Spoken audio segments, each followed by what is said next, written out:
In the sweltering summer of 1956, America found itself at a cultural crossroads. A new sound, raw and rebellious, shook the airwaves and captured the hearts of young people across the nation. It was a sound that would change everything rock and roll, brought to the mainstream by a charismatic young performer from the South named Elvis Presley. This was not just music, it was a declaration of independence for a generation, a clash between old values and new desires, and a spark that ignited a firestorm of controversy. For decades, middle-class America had clung to certain ideals: modesty, hard work, and a clear line between public and private life. But the post-war boom and the rise of consumer culture were shaking these foundations. Advertisers dared to show more, and the Kinsey reports of 1948 and 1953 revealed a nation far more sexually liberated than many had imagined. Many Americans felt their traditional values were under siege. Against this backdrop, Elvis Presley stepped onto the national stage. A former truck driver from Mississippi, he embodied everything that made some Americans uneasy. His rough, uneducated background, his southern drawl, and his flashy, provocative style were a stark contrast to the polished, reserved image of the ideal American entertainer. To many, he was a moral threat, a symbol of everything that was wrong with the new youth culture. Newspapers and magazines lambasted him, often using language that would be considered racist today. They mocked his hillbilly roots and focused on his physical appearance, especially his hips, in a way that would have been unthinkable for white performers of the time if they were playing classical music instead of rock and roll. His music, a blend of black R&B and country, was seen as dangerous, capable of stirring up trouble and tempting young hearts. But for teenagers across America, Elvis was a hero. He represented everything they wanted: freedom, excitement, and a break from the stuffy norms of their parents' generation. When Elvis came under attack, it only made him more appealing.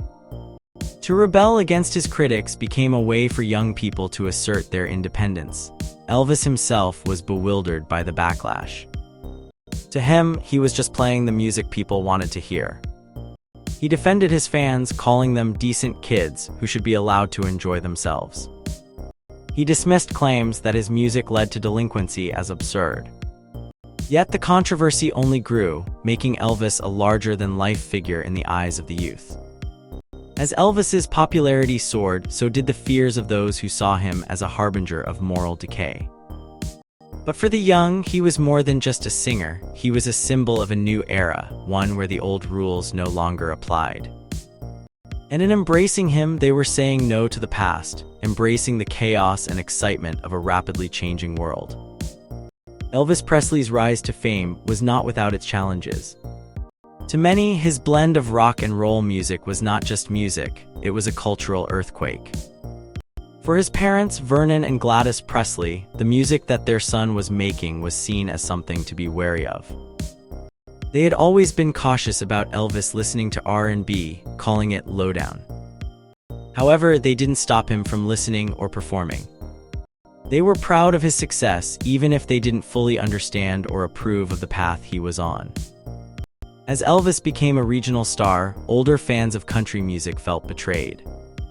They disliked how Elvis mixed what they saw as nigger music into his performances. But the most significant backlash came from outside the South. National critics and media began to attack Elvis, painting him as a danger to society. This attack wasn't just from strangers. Southern newspapers, politicians, and leaders joined in, adding a regional twist to the criticism. They saw Elvis's music as a threat to the racial order upheld by segregation. Elvis and his family believed they were just trying to make a living in a tough music industry.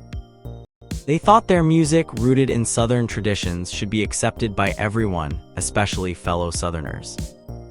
But they missed an important point. The media, particularly from the North, held a lot of power. They could label something a social issue, and suddenly it became a problem for the whole country. The media's attack on Elvis resonated with many Americans. The country was in a state of change, with post-war prosperity bringing new freedoms and a youth culture that was breaking old rules. At the same time, the civil rights movement was challenging the old ways of racial segregation. In this environment, some Americans saw rock and roll as a sign of moral decay. They feared it was a threat to the values of the American way of life. Colonel Parker, Elvis's manager, saw the controversy as an opportunity. While he acknowledged the criticism was unfair, he knew it also put Elvis in the spotlight. By 1956, there were plenty of talented performers, but it was Elvis who captured the nation's attention, thanks in large part to the media's focus on him. However, managing this attention was tricky. When NBC asked Elvis to appear on The Steve Allen Show, Parker had to negotiate to ensure his client could present himself as he wanted. Elvis ended up appearing in a tuxedo, singing to a dog, and doing a comedy sketch. While this was humiliating for Elvis, it helped him gain more fans and impressed the show's producers. With this newfound fame, Elvis returned to the studio to record Hound Dog and Don't Be Cruel. He took charge, directing the musicians and making changes until he was satisfied with the sound. The result was a smash hit that topped the charts, selling millions of copies and making Elvis a household name. As Elvis's music dominated the airwaves and his records sold like hotcakes, Ed Sullivan, host of a highly popular variety show, saw an opportunity. Despite a previous pledge to never have Elvis on his show, the pressure from Elvis's immense popularity forced Sullivan to reconsider. Parker negotiated hard, ensuring Elvis would have creative control over his performance. Elvis's first appearance on The Ed Sullivan Show in September 1956 was a massive success. Despite initial attempts to tone down his performance, the teenage fans in the audience went wild. The show's huge ratings marked it as a pivotal moment in television history. Following this, Elvis's appearances on television and his music continued to shape popular culture despite or because of the controversies that surrounded him. As Elvis navigated the media's scrutiny, he slowly began to win over the establishment. His third appearance on Sullivan's Show in January was a turning point. Dressed in a gold lame vest, Elvis performed a mix of songs, showing both his talent and his confidence. The performance helped him move from being a controversial figure to a respected artist in the eyes of many in show business. Through it all, Elvis and his team learned to balance the need to stay true to his music with the demands of a public and media eager for more. They discovered that while controversy could open doors, it was talent and perseverance that would ultimately define Elvis's legacy. Elvis Presley's journey was marked by smart moves that helped him become a superstar. Once his TV show became very popular, Parker, Elvis's manager, knew he could ask for more money for Elvis's appearances on TV. Elvis had made $50,000 for 3 appearances on The Ed Sullivan Show, but Parker knew he could get much more.